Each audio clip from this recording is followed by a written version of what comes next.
Wait, I gotta choose this.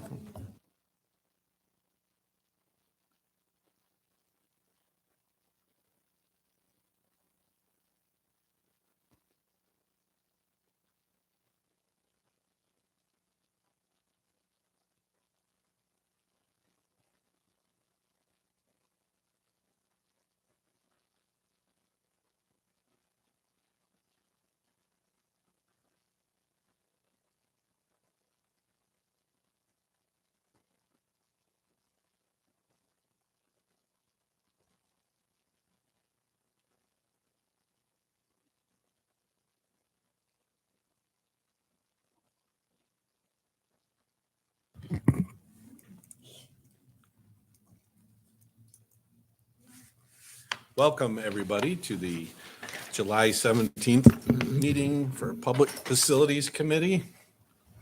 And the first order of business is to approve the minutes from the June meeting.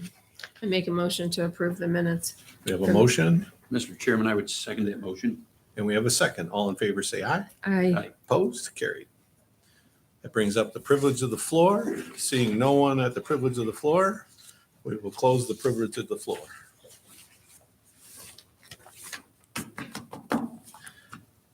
Item number 1, tabled resolution, modification of membership of Northern Chautauqua County Water District Administrative Board.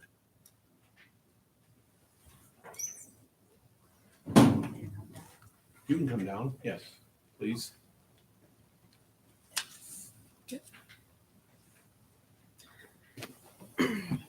Sure, I can speak to this. Kathy Tampio, Administrative Coordinator for the North Chautauqua County Water District.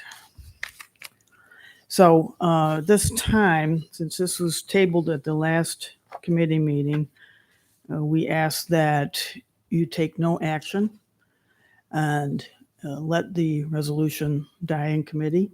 And I'll give you some information regarding that. And some questions came from Legislator Parker about that.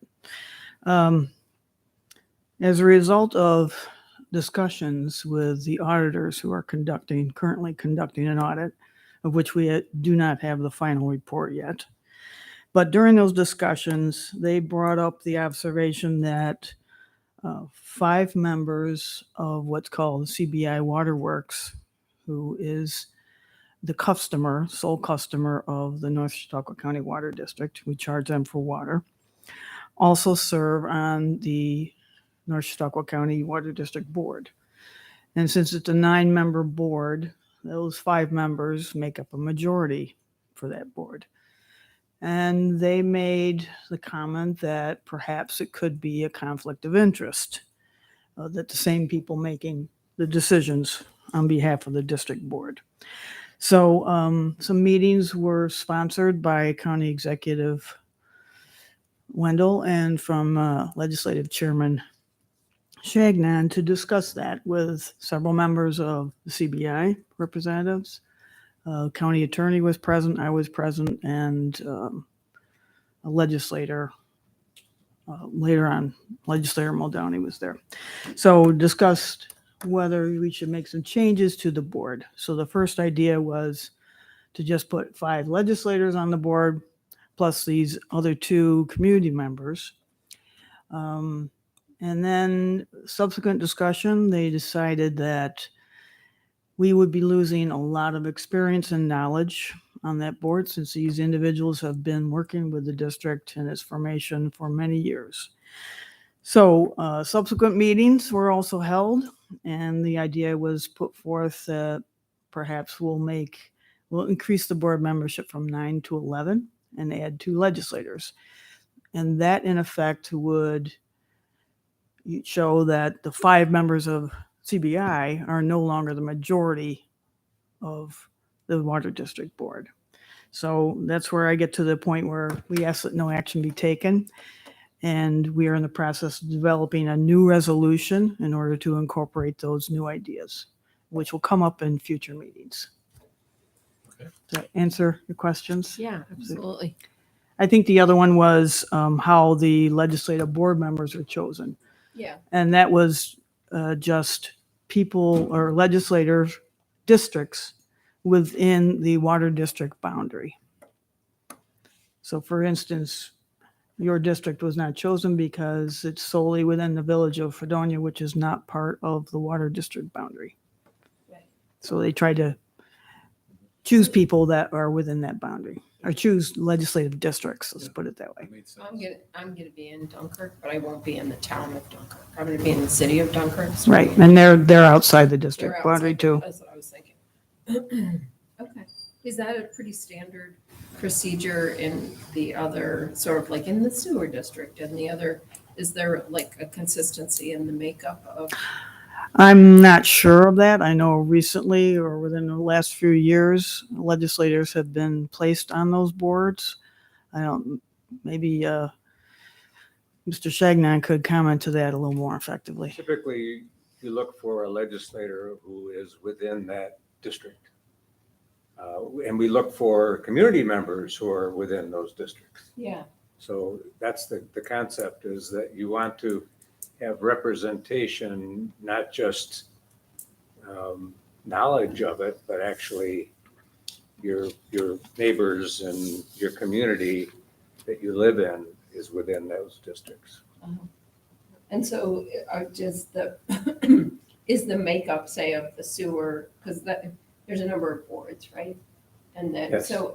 so each board, addresses the makeup of that board based on the needs of that district? Is Yes, yes. that- Okay, And Susan, for example, I'm on the Southland Center Chautauqua Lake Sewer District Board. I live within that district.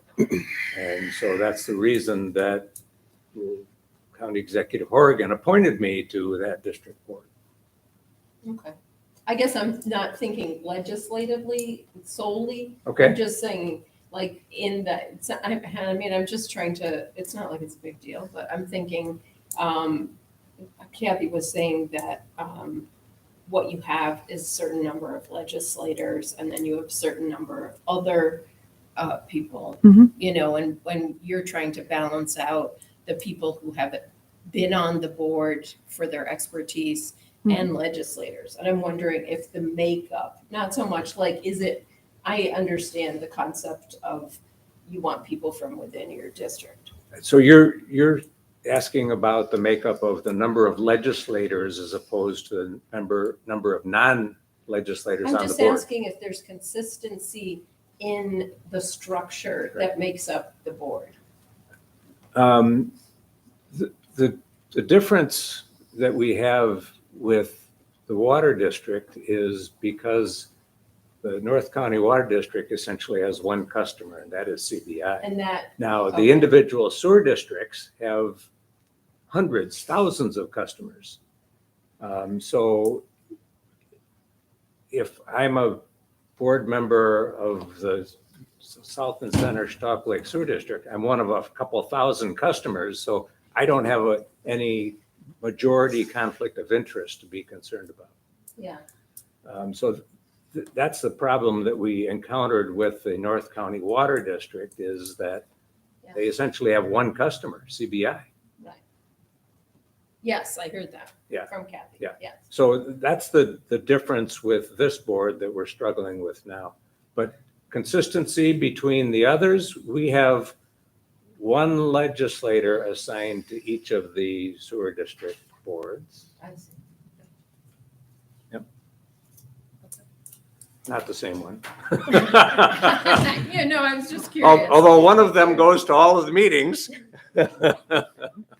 Yes, exactly. Answers my questions. Okay. Well, I'll just comment on the part of the experience, because I know it was mentioned to me and my head just started to, because if you were just gonna replace all with new, Mhm. I'm thinking of the amount of time it would take to get up to speed. Mhm. And not just be sitting there going, or, yeah, so anyhow. So to ask, do we just table this, or do we, You take no action. and how do we, that's sort of new to me. We just pretend like it's been, we don't discuss it, we vote to take no action, what do we do? You can ask if anyone would make a motion to bring it off the table, and if no one makes a motion, then it dies. Anybody make a motion to bring it off the table?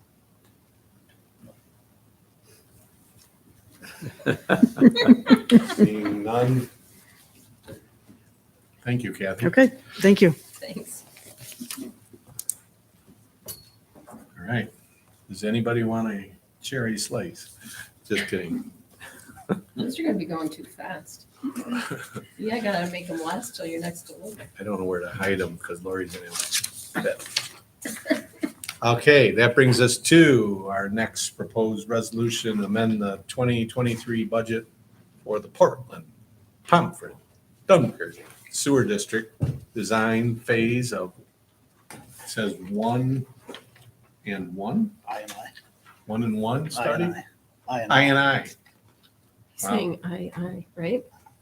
Sounds like a bunch of pirates around here. I and I, arg and arg. Okay. Matt Olbeck, Director, Portland, Pomfret, Dunkirk Sewer District.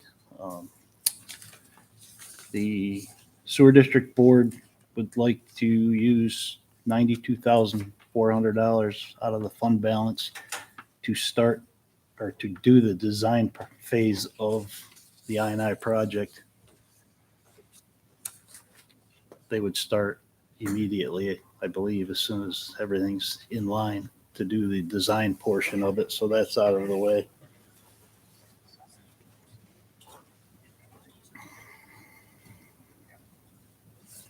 Okay. Is that a typical request? Do we have any idea? Oh, I'm sorry. Did you answer? Yeah. Yeah. Any idea what this could possibly cost or? The whole project Yeah. is, I knew you were going to ask that, $2,540,000, I believe, was So it's about half of what? half of, Maybe. about half of what this one is, yeah.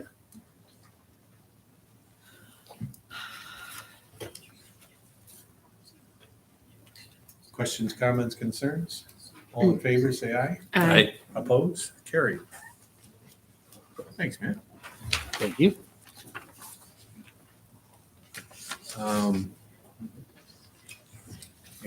Here you go.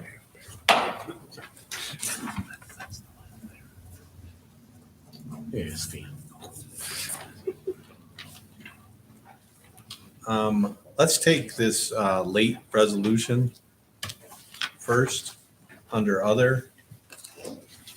You have a late resolution on your desk. Are you the late resolution too? Yes. Yeah, late resolution, continuation of interim funding for the North Chautauqua County. Oh, no, Water I'm not. District. I didn't know this one was late. I knew mine was late. Sorry, Here's a discussion. I'm not here to talk on this one. Are you more than a discussion? Someone else Yeah. needs to come forward. Do we Right? have I'm a- sorry, I'm mixing up the next committee. I do have a late resolution for the next committee. My apologies. That was Kitty Crow, Director of Finance. Okay. So at the request of County Executive TJ Wendell and Pierre E. Shagnon.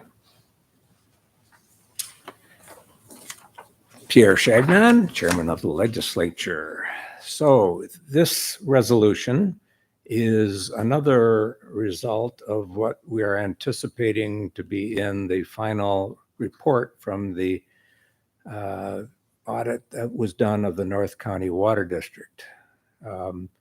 What they pointed out was that we had authorized interim funding until the construction projects were completed and the grant funding was received, and we moved to permanent bonding. And the resolution that extended the interim funding indicated that this would be until a date of December 31st, 2018, or in until funding was received. But they pointed out that we should have a continuing resolution to when we now expect the project to be completed and the funding received. So this is to address that concern that they raised, which we anticipate to be in the final report. We don't know that it will be, but they raised a valid concern, and so this addresses it.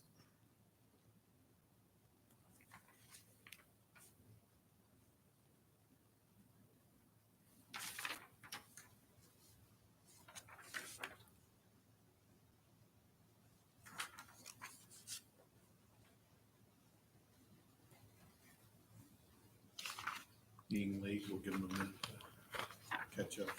To read it. And that takes us through 2020. End of year 2024, which we anticipate will be sufficient.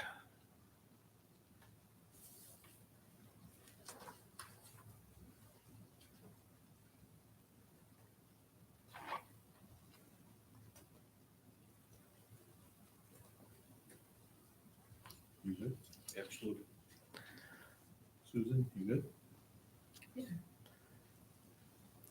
And as typically with our interim financing, the county is reimbursed at the interest rate that we would have earned if those funds hadn't been extended. Do you know what that is? I see that says equivalent to the county's lost. During the term of the advances, so it wouldn't be computed until the interim funding is repaid, and then we'll know the whole term and the different interest rates that we would have earned during that period. All in favor, say aye. Aye. Opposed? Carried. Thank you all.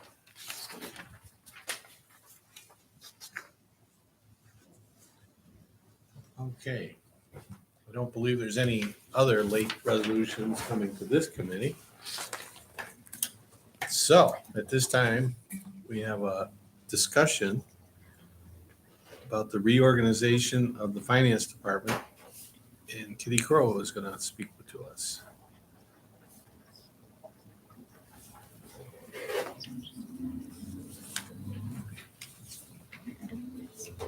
Thank you.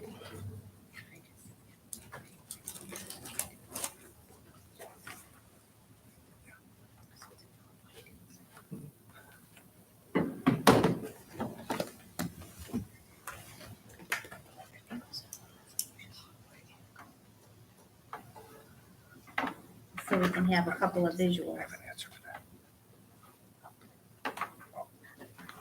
Thank you. It's always good to have. And not print a bunch of copy. So,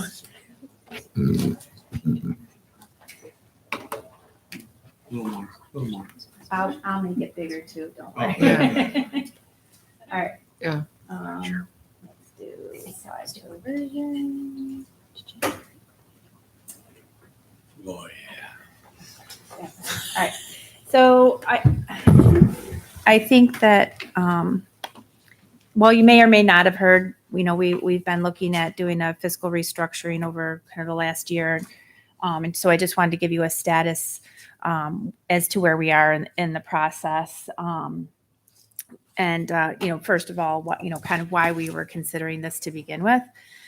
So this presentation was from a meeting we had, I guess, at least a month ago with all of the fiscal staff. So kind of the word is out there that we've come to a model that we want to move forward with. We're still working on a lot of details yet to be, hashed out, but we just wanted to start communicating to the broader group so we can start to hear more questions and concerns so we can address those as we go forward. But so just, I'm not going to go through this whole presentation with all of you, but just wanted to kind of give you the top level overview and the structure that we're looking at. So the main items here just start talking about why we were looking at this to begin with, and some of the concerns we are trying to address through this process. So We do see across department, and I don't want you to think that these are like serious problems or anything like that. We're just trying to improve our processes mainly. So we do see inconsistencies in the performance of fiscal tasks from department to department. And so from the current finance department position is it's hard for us to impact change in other departments because, maybe there's a different supervisor or the employee might, look at it as we're not their supervisor. But it's also, there's a number of reasons, but we do find inconsistencies and we want to address those. We also have a very unclear promotional track and a big challenge, which is just happening right now. And I'll give you some more detailed examples of this, but there's no clear promotional track for people coming into the county workforce looking to have a financial career because it's all scattered around the county. And the way civil service works is, promotional opportunities, if you're moving from one department to another department, sometimes it could impact your rights if you weren't successful on a test or reachable on a test once it was given. And then you wouldn't have your job back in your old department. So a lot of people will, they just won't take provisional positions. And actually we're experiencing this for other reasons right now. It's kind of like this, I will call it long COVID from the employer standpoint, because we had such a backlog of civil service exams and lists of eligible people and continually seeking provisional appointments, and people just don't want to take them. So if everyone's in the same finance department and there's a fiscal promotional opportunity, they have less risk if they were going to take a promotion provisionally. Or we also have, there's just a huge gap in between maybe just, the mid entry level positions to the senior, management level positions. There's no one in the middle. We're really trying to address succession planning and this restructuring so that somebody could come in, they can move up. When we do have a budget director position open, like we just did, or, Todd or myself, we might retire someday, and, be nice to have somebody kind of in line to step in. So we're not, forced with kind of a gap there, and not have a proper transition. So that was a big emphasis. We also noticed in some cases, people in different titles in different departments kind of doing similar work. And then what problem that causes is that when there is a promotional opportunity, some opportunities are only promotional from other titles. Like, so if you're an account clerk and a senior account clerk job comes open, you can promote to that with so many years as an account clerk. But if you're an operations assistant, that's not a direct promotional title to senior account clerk. But we have people in those two titles doing similar work, which, we don't want to have. So we want to try and address those as we move forward. That's going to be kind of the long-term, just reevaluating if there's anybody that we need to, look at restructuring their duties or maybe promoting some people into the proper job title. We also experienced, especially through COVID, disruption in operations when we have somebody go out or retire. I mean, that's normal, but we saw an unusual amount of that since COVID, and we're still experiencing a lot of retirements right now.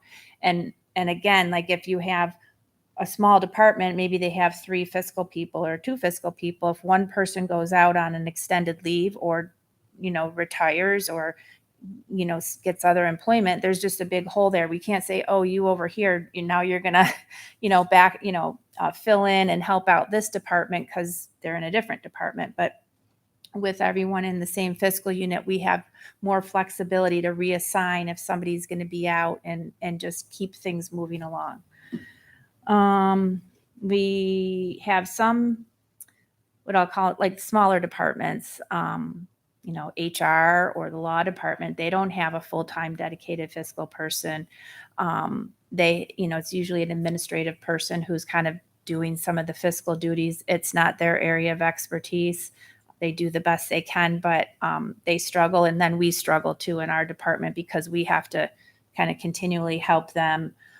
So it takes time away from the budget director, from Todd, from other people in my office to help those people. And it's nobody's fault. It's just they're suited to something else.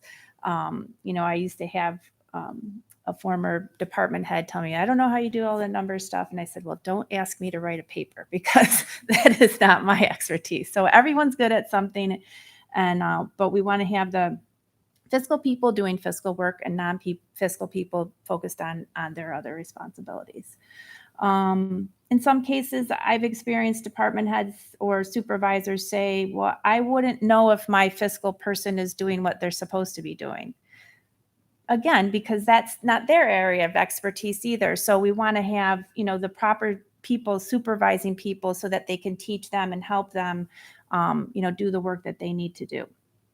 And then again, as I already mentioned, kind of an inability for, people in our department to affect change in other departments when we're not the direct, supervisor. So those were, the high level, things that we were trying to address in the restructuring.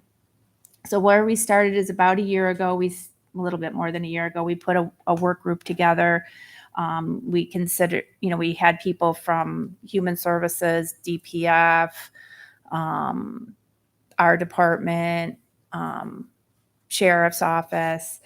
So we tried to, have a good representation of, people in other departments. And we kind of looked at, different structures. We kind of came to one conclusion, then all of a sudden said, oh, wait a minute. We kind of turned it sideways, and that's where we ended up now. So we did consider a lot. And then also what we did is we did we called it a fiscal staff survey, which we asked all the departments who in their departments were doing fiscal work now. And I'll kind of get into how we use that in a little bit. And then we met with department heads to kind of, let them know where, what we are looking at as far as the structure goes. And then we tweaked a few things, and then we had the broader meeting, which I, mentioned in the beginning. So where we ended up, and I'll just emphasize, this is, the outline. So there's going to be changes from here, undoubtedly, little caveats, but for the most part, this is the direction that we're moving. And there's one more slide after this in terms of the org chart. Let's see if I can make that any bigger.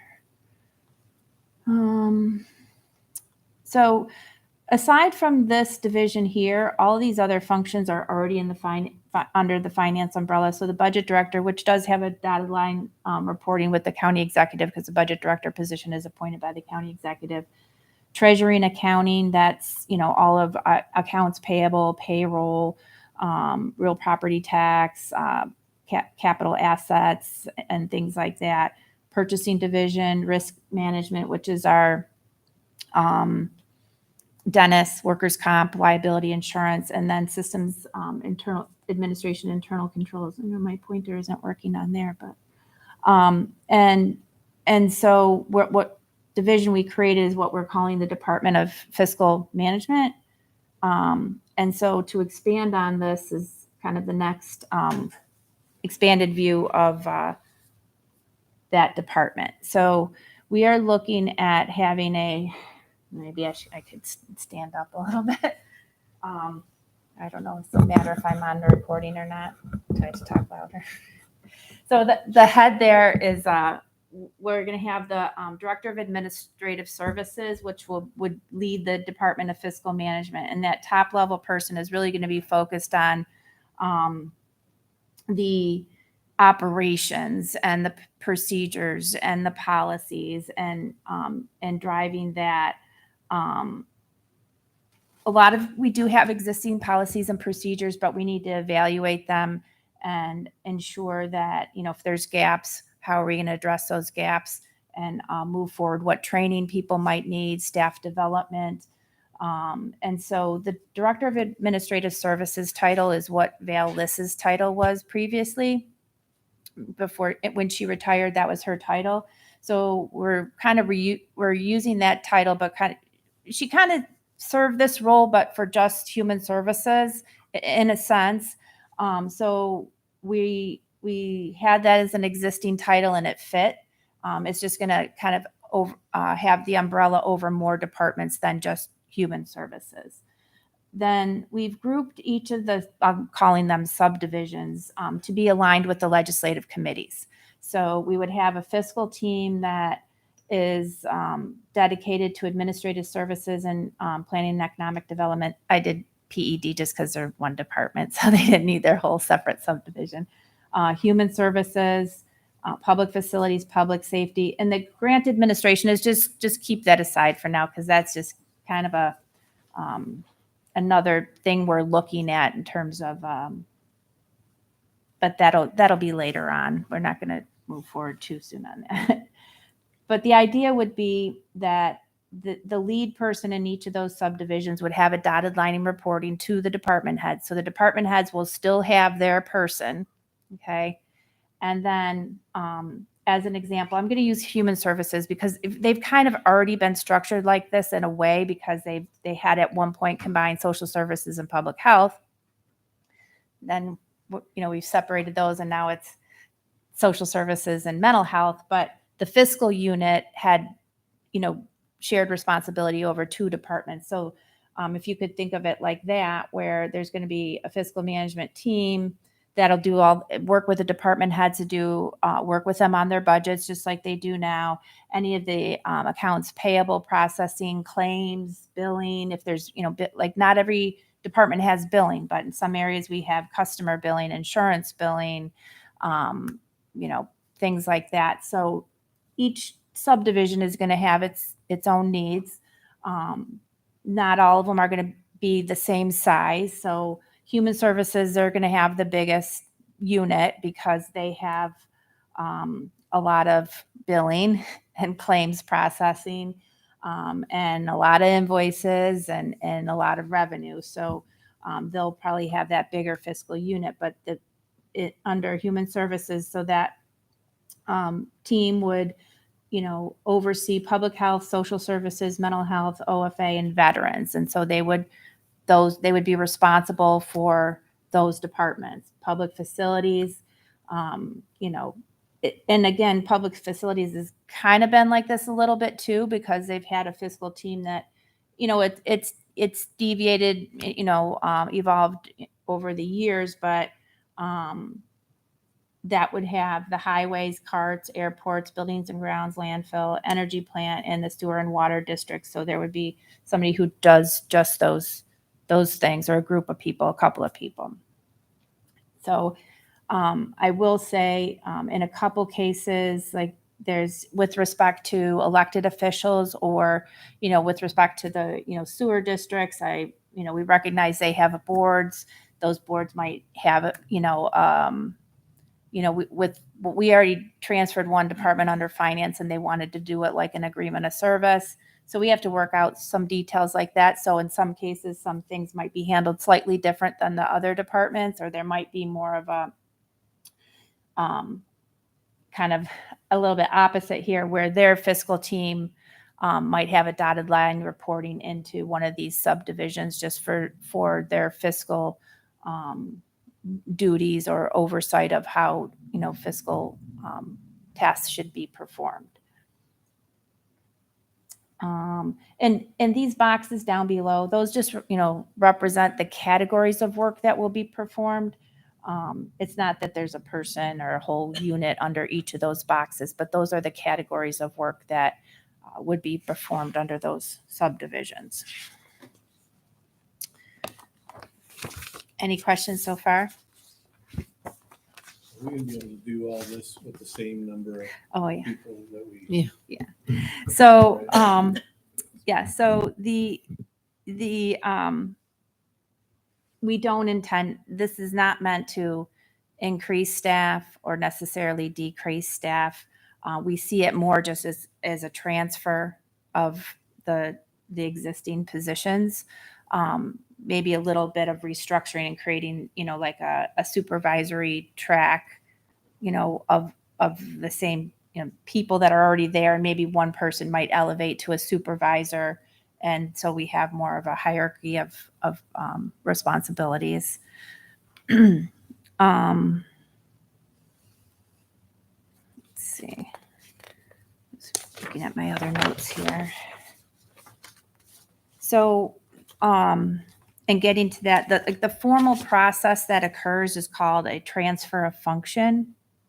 And it's a civil service process where it starts with the county executive making an order, and the order is along the lines of, the fiscal duties of, county departments will be performed, or all fiscal duties of the county will be performed by the Department of Finance, something along those lines.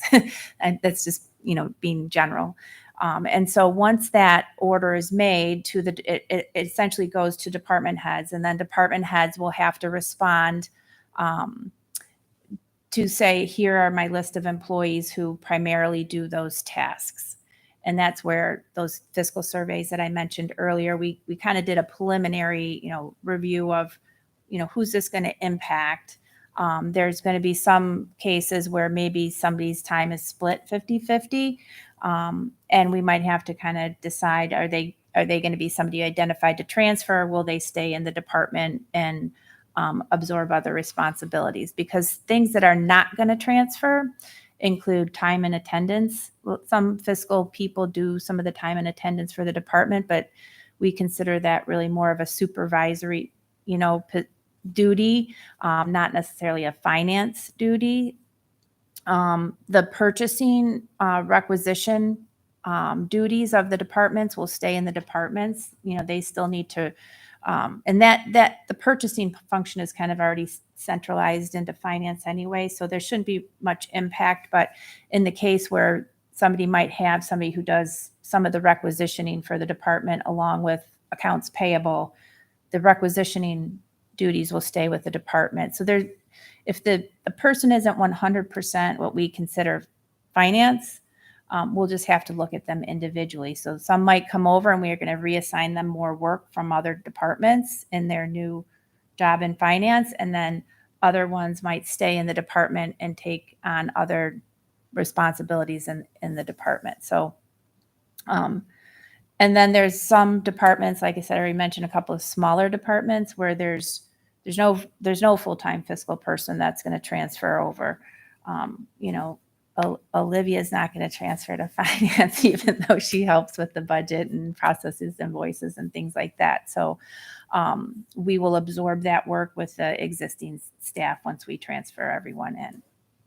So you mean like in that particular case, like with Olivia, what she does that could be considered finance, that part of it will be transferred into finance, but not Olivia? Yeah, so that work would need to be absorbed by the people in the finance department.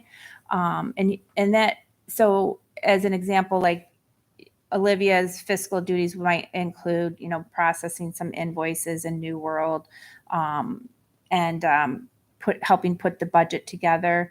So she wouldn't need to do those tasks anymore. Somebody in the finance department would be assigned those responsibilities, probably along with a number of other departments smaller departments that they would support. So, I mean, I'll just say, I like what I'm seeing. So if I'm in a department, I don't know if I can ask this right. 60% of my time is, buying the candy for the department. Well, that's finance, not anymore. It's not an allowable Shuffling expense. Yeah, administrative stuff, and 40% of it is finance stuff. You guys are you're gonna take that 40% and you're gonna take that over? Then what do I do for the other So 40%? So some of the time? cases it's going to be kind of done on a case by case basis. There's not as many. There's enough people where let's just say you have two people. One person has 80% of their time fiscal and 20% is not, and the other person is the opposite. Okay, one's going to come over. Okay. The other one's going to stay and assume the other 20% of fiscal duties the other person would do. So, in the end, Mhm. it'll all work out, but Are there's you- some iterations of it we'll have to go through and Yeah, Kinda on a I'm sure it won't case-by-case be an basis. exact yeah, Mathematical 17%. yeah, So, And- and you probably answered this, but just for my, it's all right. so then they're going to be answering to you ultimately. Yes. I like that. I'm not saying I don't like that. No, I like, because I've had some dealings where, to be perfectly honest, I wish I was dealing with the finance department and not with an individual department. So Uh-huh. I like the thought of Yeah. discussing numbers Mhm. with. the Yeah, numbers we're trying to people. balance between, developing this core competency across all the people doing the fiscal work, also making sure that the department head still feels like they have their go-to person. And then, we still have responsible to our audit at the end of the year-end procedures, have somebody who can speak to legislative committees when needed and that sort of things, additional analysis or, whatever might come up.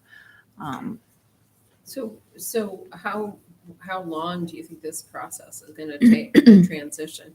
Couple So, weeks. yeah. Yeah, it's not an overnight process for sure. So now that we've gotten to where we are today in terms of understanding where we want to go, we have a roadmap now. So now it's just kind of going through the iterations of detail and what's kind of holding that up right now. I had hoped to help the county executive with the executive order and have that issued by the end of June, but we have just had such a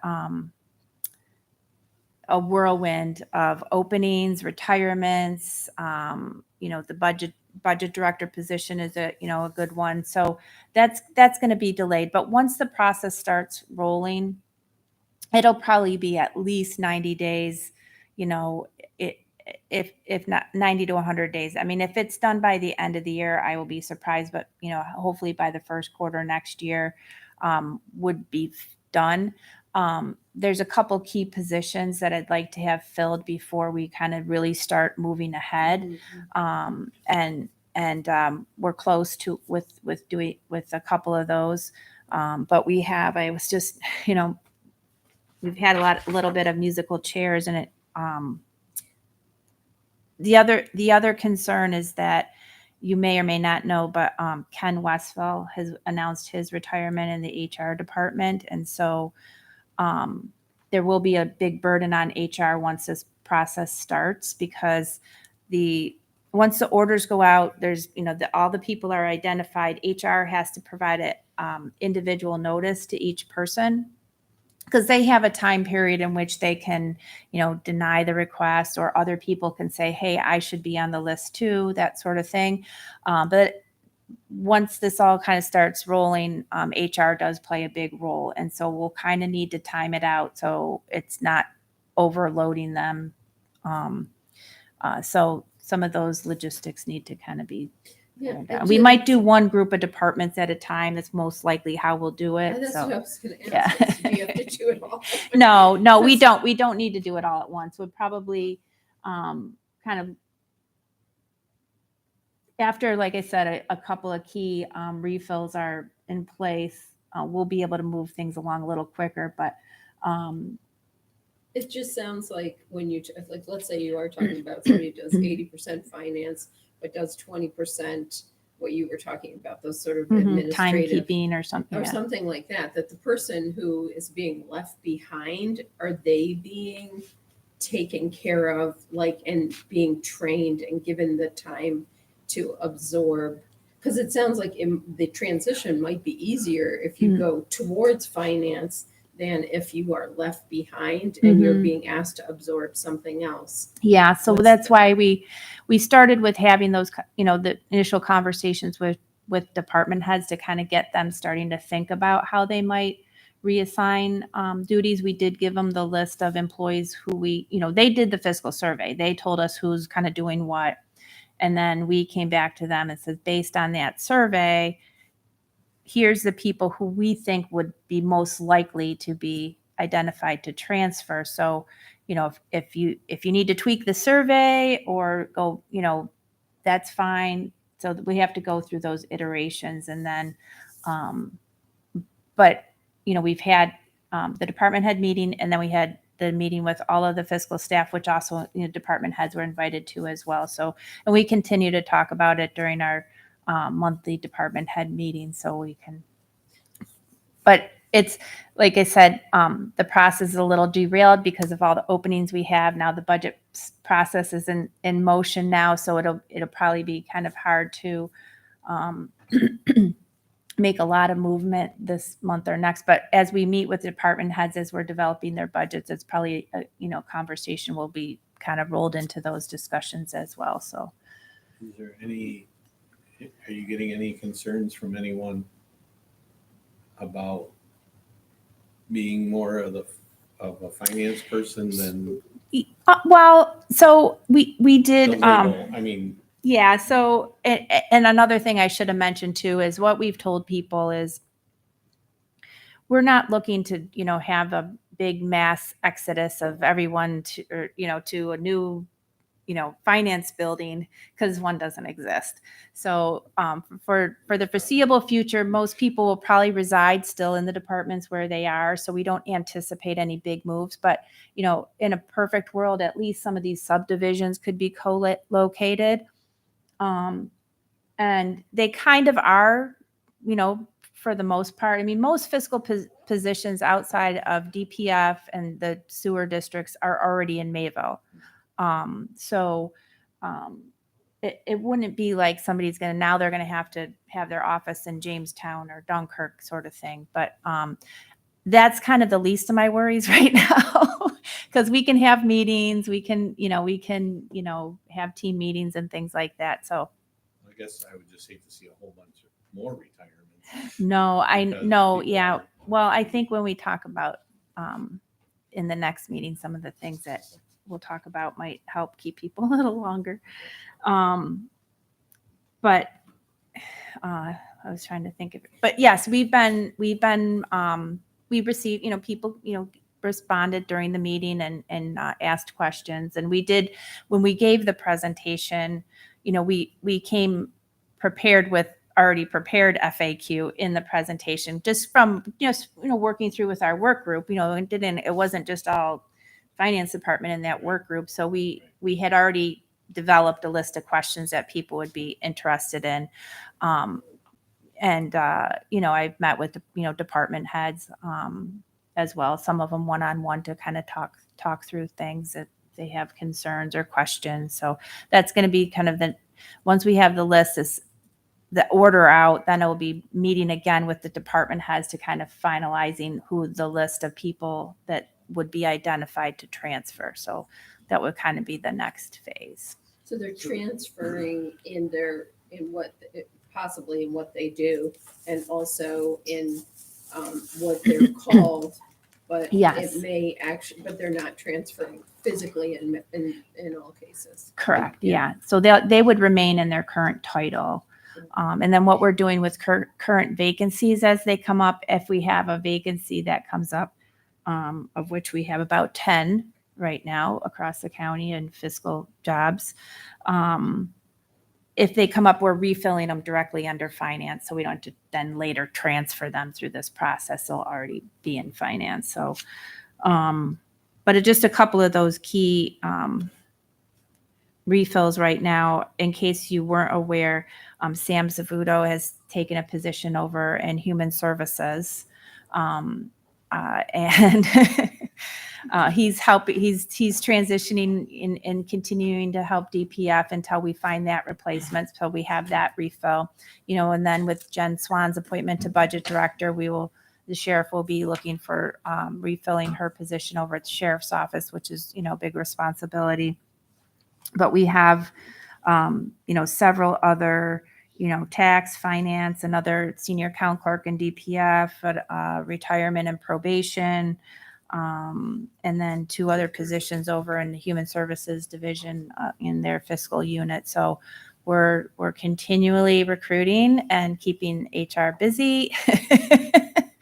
But I mean, this is really unusual to have this many fiscal positions open. And, you know, the the civil service lists are, you know, like I said, it's just been this backlog of catching up from COVID. And even provisional appointments off the street, people are concerned about taking. So it's been a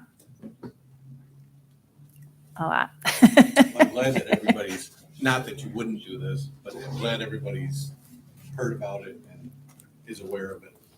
Yeah, So we there's no surprises, right? Yeah, it kind of announced last year that we are looking at this. You know, I know people were aware of it, so we kind of got to the point where we had enough information. We're ready to kind of share, you know, this is what we're looking at going forward. So And there the should whole be no one saying, well, I didn't know about that. no, I think everyone knows. No, I mean, No, I do Employee-wise. because no, employee wise, because people are talking about it. So I know Okay. I'd be really surprised if somebody hasn't heard about it. so have they all have been presented it? I know you answered this. This presentation is 17 slides, and we were here in this room. There were probably 50 people here, Okay. and then it's available on the intranet to all of the employees. Okay. Okay. And we also have met with the union president to kind of explain what we're planning, and you know he was Again, I he was figured you supportive. would do that, but it's Yeah. good to hear that you did. that. Yes. Okay. Mhm. So we'll just keep you updated as we go forward, but I just wanted to bring, you know, the legislature into the loop at this point as well. Thank you. Thank you. You're welcome. Did you just sign that? Yeah, I saw the chart. Did you- Where do we go? I to can find send- it? I can send the presentation that we did. It's on the intranet. I don't know if you guys have access to the intranet, so I can send out the PowerPoint that we delivered. So. Okay. That sounds good. Mhm. What is it sent here by Mr. Jay Gould? Is it too early to make a motion to? So, to do what? Oh, is there any other? I'd like to make a motion to adjourn. I would second that motion. All in favor? Aye. Adjourn. You're not voting. If you voted, you have to have. I'm like, what the hell happened here? Here, Vote coming? limit it to 10. I don't want you to correct. Oh, I'm serious. Oh, no, they're 96. I saw the